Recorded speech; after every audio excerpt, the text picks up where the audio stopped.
জিরা আর ধনেটা পেস্ট করা হয়ে গেছে। এবার আদাটা পেস্ট করে নেব।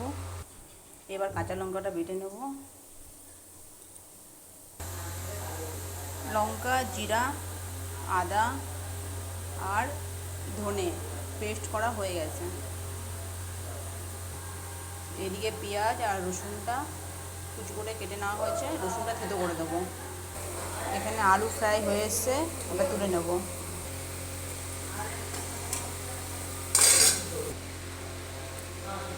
এবার কুচি করে রাখা পেঁয়াজটা দিয়ে দেবো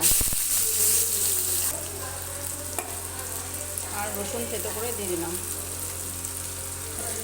হালকা করে একটু নুন দিয়ে দিচ্ছি যাতে পেঁয়াজটা মচমচে না হয়ে যায়। আজকে অল্প মাংস নিয়ে এসছে, এবার ভালো করে ধুয়ে নিচ্ছি।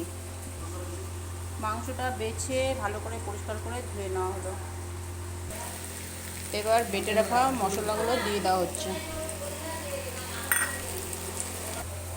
একটু শুকনো লঙ্কা ছিঁড়ে দেবো, আমার খুব ভালো লাগে খেতে শুকনো লঙ্কাটা পরে। এখনই পরিমাণ মতন হলুদ দেওয়া হলো, নুনটা একটু পরে দেবো। এবার টমেটোটা দিয়ে দেবো, এবার দিয়ে দেবো মাংস।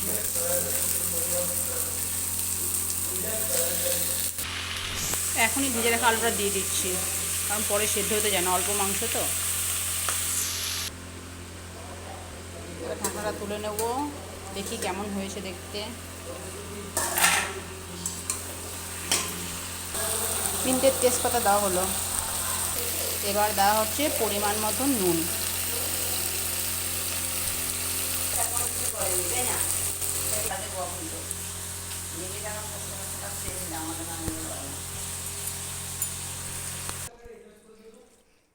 চিকেনটা রান্না হয়ে গেল। বলো দেখে কেমন টেস্টি হবে খেতে।